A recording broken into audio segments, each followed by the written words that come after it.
जिंदाबाद, दामोदर मंडल जी जिंदाबाद। आपकी जिंदाबाद में दम नहीं दिख रही, कम लगा रहे हो तुम लोग नारे, क्या बात है, डरते हो क्या राजा वाजा से? नहीं डरते?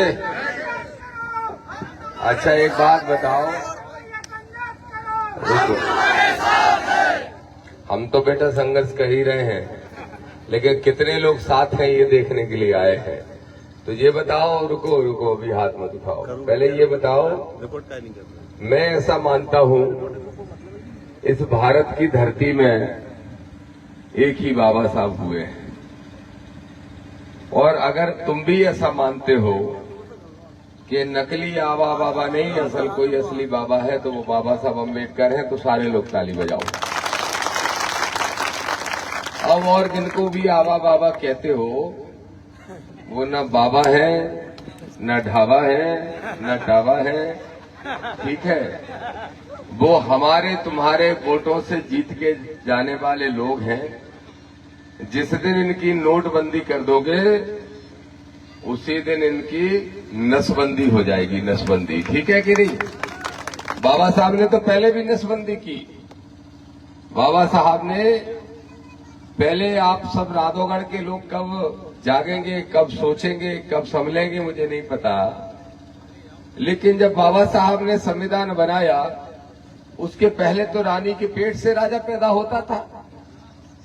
अब आप थोड़े से सुधरे, अब आपने राजा के पेट से राजा ना पैदा करके राजा के पेट से बाबा पैदा करना शुरू कर दिए। राजा के पेट से एक आदमी को पैदा होने दो रानी के पेट से, और फिर लोकतांत्रिक व्यवस्था में अगर जनता उसको चुन के भेजती है तो जरूर उसको अवसर मिल जाता है। लेकिन जरा सोचो मेरे भाइयों कि जनता है कौन?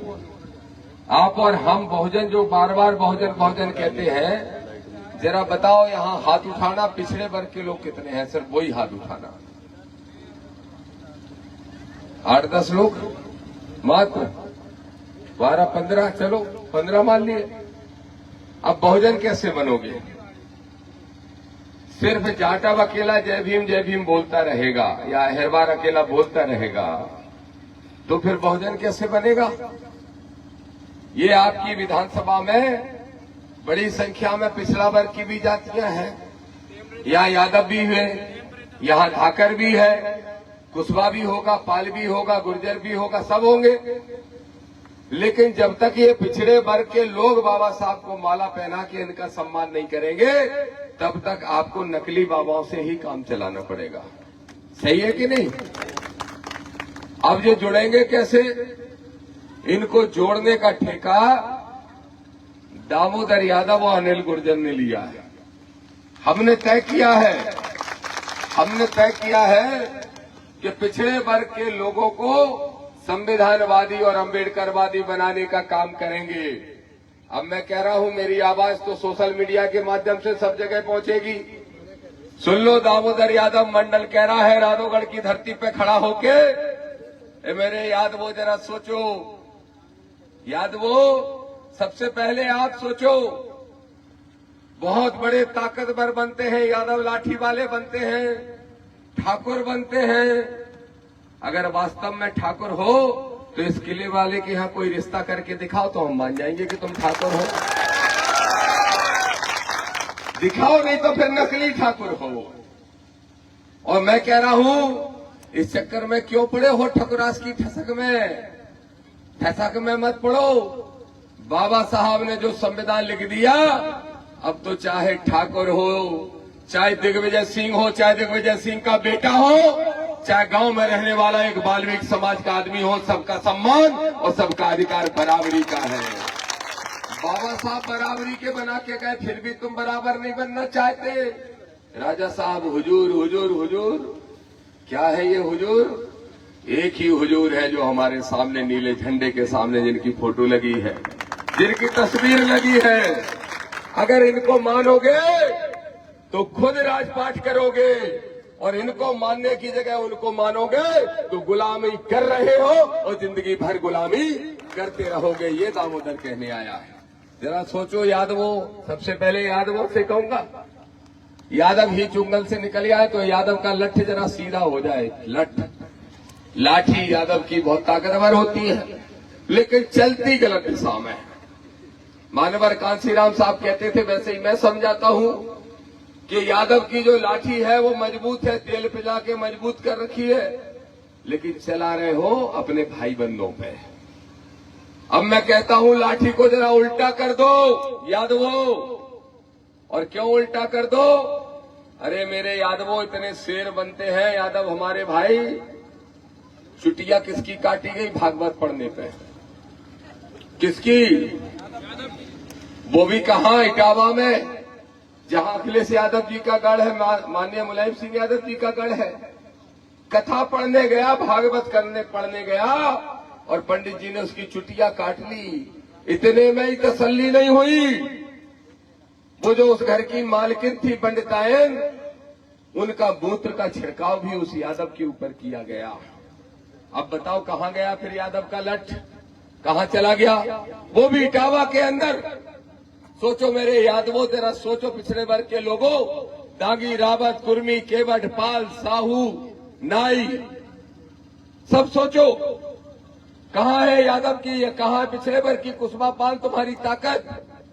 और इतना ही नहीं, रीवा के अंदर पिछले महीने, आज से 1 महीने पहले, रीवा के अंदर एक रोहित यादव नाम के लड़के की चोटी उखाड़ ली। चोटी, जहां मोहन यादव मुख्यमंत्री है यादव जाति का, वहां भी यादवों की चोटी उखाड़ी जा रही है, क्योंकि इन मनुवादियों की सरकार है। तो दामोदर यादव कहने के लिए आया है, ये अम्बेडकरवादी दामोदर यादव मनुवादी मोहन यादव से कहना चाहता है, तुम तो यादवों की चोटी की रक्षा भी नहीं कर पा रहे हो।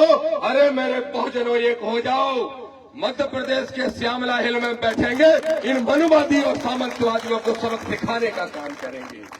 अपनी लाठी की दिशा बदल दो। अभी चलाते हो जाटक पे, पटवा पे, और सब जातियों पे या अहरवार पे, इसको जरा उल्टा तो कर दो मेरे यादवों। क्या कहते हो? भगवान श्री कृष्ण के वंशज हो। अगर भगवान श्री कृष्ण के वंशज भी मानते हो, तो कृष्ण वंश के हिसाब से तो उन्होंने अपने मामई का वध कर दिया था कि नहीं कर दिया था? कंस कौन था? उनका मामई था। अरे उनने तो मामा का कर दिया था वध। तुम राजनीतिक वध कर दो किले मोहल्ले वालों का। कौन से? जिन्होंने किले बनवाए हमारे पुरखों से, चाबुक की दम पे, बिना मजदूरी दिए। ये जितने भी किले गढ़ी हैं, इन सब किले गढ़ी में हमारे पुरखों का पसीना और खून टपका है। दामोदर वादा करने आया है, अगर बहुजन एक मुट्ठी बन के खड़े हो गए, इन सारे किलों के अंदर इनको निकाल के स्कूल खुलवाने का काम दामोदर यादव करेगा। ये राधा करने आया। बोल रहे हैं हमारे नेताओं, डर लग रहा हो किसी को तो उठ के चले जाना, और सामने भी डर लग रहा हो तो उठ के चले जाना। दामोदर तो कफन बांध के निकला है। कफन, और कफन मरने के लिए नहीं बांधा है, संविधान विरोधियों को मारने के लिए बांधा है।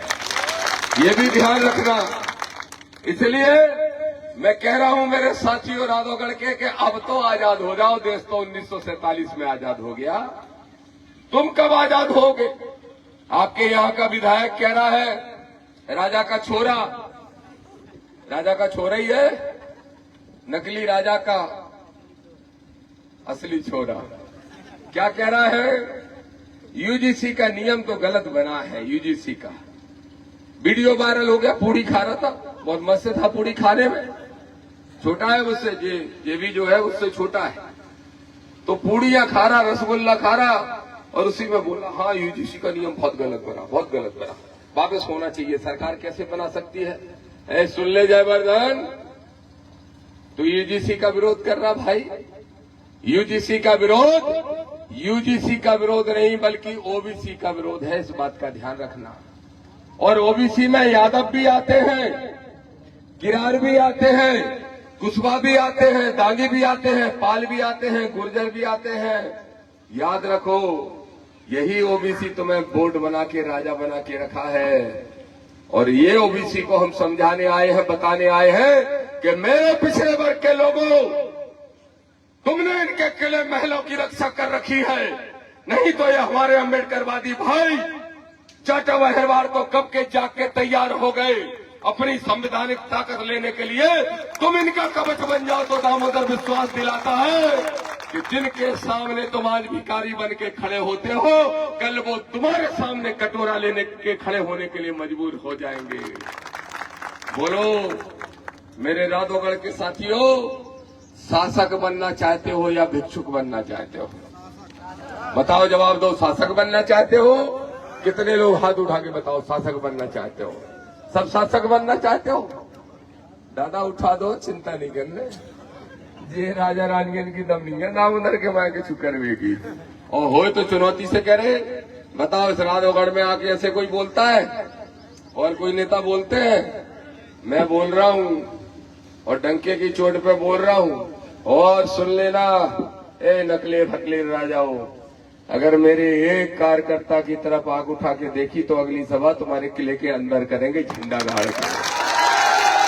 गलती से भी एक कार्यकर्ता की तरफ आग उठा के देख ली, नहीं उठाएंगे, जानते हैं। जाको लठ सही दिशा में चला जो असली हीर है, जाको लठ सही दिशा में चला जानत है। तो इसलिए मेरे भाइयों, ग्वालियर हाई कोर्ट परिसर में बाबा साहब की स्टेच्यू लगाना है और 4 मनुवादी वकील विरोध कर रहे हैं। इतने लोग विरोध कर रहे हैं कि अगर हम बहुजनों ने फूंक मार दी तो हवा में उड़ जाएंगे। हम तो संवैधानिक लोग हैं, बाबा साहब को मानते हैं। अगर लाठी लेके चले गए तो उनको तो फिर जगह भी नहीं मिलेगी, चटनी बन जाएंगे। लेकिन हम चाहते हैं, इसलिए मोहन यादव से कह रहे हैं, मोहन जी सुन लो, 14 मार्च को लगा दो। 14 मार्च के पहले बाबा साहब की स्टेच्यू ग्वालियर हाई कोर्ट में, नहीं तो 11 तारीख को दतिया आ जाओ सारे साथियों राधोगढ़ के। 11 से पैदल चलेंगे और 15 को मान्यवर कांसीराम साहब की जयंती के अवसर पर 15 मार्च को खुद 1 लाख लोग जाके ग्वालियर हाई कोर्ट में बाबा साहब की स्टेच्यू लगाने का काम करें। हम निकले हैं, नागपुर में दीक्षा भूमि गए थे, जहां बाबा साहब ने आडंबर पाखंड को छोड़ के अपने धर्म को परिवर्तन किया था। और ये दामोदर यादव भी चुनौती से कहता है, लोग कहते हैं धर्म विरोधी हो गए दामोदर। मैंने धीरेन्द्र शास्त्री नाम का एक लड़का है 28 साल का, जानते हो? जानते हो? देखो 2 बाबा है इस मध्य प्रदेश में जिनकी दुकानें बड़ी तगड़ी चल रही है। कौन सी दुकान है? धर्म की दुकान है। एक तो है पर्ची वाला, क्या नाम है बताओ? पर्ची वाला कौन है? जोर से बोलो, सब बोलो, सामने वाले बोलो। और एक है बेलपत्र वाला, कौन है जानते हो? अब बताओ, धीरेन्द्र शास्त्री ये कहता है, हमारे लोग कह रहे हैं दामोदर धर्म और बाबाओं की बुराई कर रहे हैं। अच्छा एक बात बताओ, धीरेन्द्र शास्त्री पर्चियां निकालता है, पर्चियां। तुम जाओगे, कहेगा तुम्हारी अर्जी लग गई, बे आ जाओ, नीली स्वापी हमारे आगे आ जाओ। फिर कहेगा अगर महिला होगी तो कहेगी सास बहू की लड़ाई होती है। अब सास बहू की लड़ाई तो सारे घर में होती है। फिर उसके बाद कहेगा मोड़ा मोड़ी के नौकरी की चिंता लग रही, वो तो सबको लग रही, तुम्हारे भैया ने बेरोजगार तो कर दिया नरेंद्र मोदी ने सबको। फिर उसके बाद एक दुकरिया से तो कह रहा बुजुर्ग अम्मा से, बोले क्या बीमारी है? बोले कैंसर, 4थी स्टेज का कैंसर। तो बोले कैसे ठीक हो? बोली दवाइयों से। बोले एक काम करो, गौमूत्र लो, उसमें हल्दी डालो और गाय मूत्र का 3 टाइम सेवन करो, ठीक हो जाओगी। डुकरिया बेचारी बातों में आ गई, उसने दवाई छोड़ के गौमूत्र का सेवन शुरू कर दिया, आज वो चली गई। अब इसने यात्रा निकाली, कौन सी यात्रा? बोला हिंदू यात्रा निकालेंगे। हिंदू हिंदू भाई भाई जात पात कहां से आई? कह रहा था कि नहीं कह रहा था? एक सड़क पे इसने यात्रा निकाली, तब मैंने कहा ये धीरेन्द्र शास्त्री तीसरे ही दिन बीमार हो गया। टीवी पे आ रहा, आज तक चैनल पे चल रहा, धीरेन्द्र शास्त्री महाराज बीमार हुए। हमने कहा क्या हो गया? बोले बुखार चढ़ गया तीसरे ही दिन। और बुखार चढ़ गया तो मैंने कहा ठीक कैसे हुआ? बोले डॉक्टर की दवाई से। मैंने कहा तू खुद तो डॉक्टर की गोली खा रहा, तुझे अगर इतना ही भरोसा है तो डॉक्टर की गोली क्यों खा रहा है? दामोदर फिर पूछ रहा है, अरे बीमार होता है, बुखार चढ़ता है तो डॉक्टर की गोली लेता है, गौमूत्र पी लेता और थोड़ा गोबर खा लेता और ठीक हो जाता तो हम मान जाते। लेकिन नहीं, तुमको गाय का मूत्र पिलाएंगे और खुद पिएंगे क्या, जो बताने की जरूरत नहीं है, खुद हिसाब लगा लो। और तुम्हारे पैसों से, तो बताओ ऐसे बाबाओं का इंतजाम होना चाहिए कि नहीं होना चाहिए, बताओ। दूसरा बाबा जो है वो क्या करता है, उसका नाम है प्रदीप मिश्रा। क्या कह रहा है, तुम्हारा बच्चा चाहे 1 मिनट भी ना पढ़ा हो, साल भर में 1 दिन भी ना पढ़ा हो, लेकिन शंकर जी पे बेलपत्र चिपकाया और शहद लगा के सोई तुम्हारा बच्चा पास हो जाएगा। और जब परिणाम आए परीक्षा के तो उसी के बच्चे खुद के फेल हो गए। अब आप बताओ उसकी बात मानना चाहिए क्या, मानना चाहिए? ये तुम्हें शिक्षा से दूर करते हैं, ये तुम्हें विज्ञान से दूर करते हैं, ये तुम्हें मेडिकल साइंस से दूर करते हैं, ये तुम्हें रोजगार से दूर करते हैं और धर्म का झूठा घंटा पकड़ाने की कोशिश करते हैं। ए मेरे बहुजन भाइयों, मंदिर के घंटा से उद्धार नहीं, तुम्हारा उद्धार स्कूल की घंटी से होगा। और ध्यान रखो, जब तक भिखारी बने रहोगे तब तक कुछ नहीं होगा, शासक बनना है। 15 तारीख को ग्वालियर के हाई कोर्ट में बाबा साहब की स्टेच्यू लगाना है और 2028 में विधानसभा के चुनाव में मध्य प्रदेश की विधानसभा में नीला झंडा गाड़ना है। बोलो तैयार हो? अगर तैयार हो तो तब हम मानेंगे जब राधौगढ़ में भी गाड़ने का वादा करो। राधौगढ़ में नीला झंडा गाड़ना चाहते हो? तुम्हारी कसम खा रहे, एक बार इच्छा तो कर लो, हम तो किले पे फहराया ना जाके। मन तो बना लो तुम दोस्तों, तैयार हो क्या नहीं हो? तैयार? तो अब चिंता मत करो। जैसा अस्ते जी कह रहे थे कि किसी ने गड़बड़ कर दी, हमें नहीं मालूम किसने गड़बड़ कर दी, लेकिन इस बार जो प्रत्याशी होगा वो बिकाऊ नहीं होगा, टिकाऊ होगा। टिकाऊ होगा, बिकाऊ नहीं होगा। और ऐसा टिकाऊ होगा कि अगर उसको कोई आग उठा के देखेगा या उसके कार्यकर्ता को तो लड़ने जाएगा। और देखो मेरे यादवों, देखो मेरे धाकर समाज के लोगों, जो यहाँ बड़ी संख्या में पिछड़ा वर्ग में है, गुलामी बंद कर दो। मैं देख रहा था, मेरी एक सभा हो रही थी इसी विधानसभा, मेरी और चंद्रशेखर भाई की, और आ रहे थे हम संयुक्त रूप से सभा करने, पर मैंने कहा पहले देख तो लो प्रत्याशी क्या कर रहा है, नहीं कर रहा है। और मैं अगर आ जाता, चंद्रशेखर भाई को ले आता, कितने वोट से जीते ये राजा कुंवर? कितने? 4000, 2000 तो थे करने थे। एक सभा में हो जाता कि नहीं हो जाता? तो अब दामोदर वादा करता है, एक नहीं 4 सभाओं की जरूरत पड़ेगी तो 4 सभाएं करेंगे, लेकिन यूजीसी का विरोध करने वालों को घर बिठाने का काम करेंगे। जय भीम, जय भारत, जय।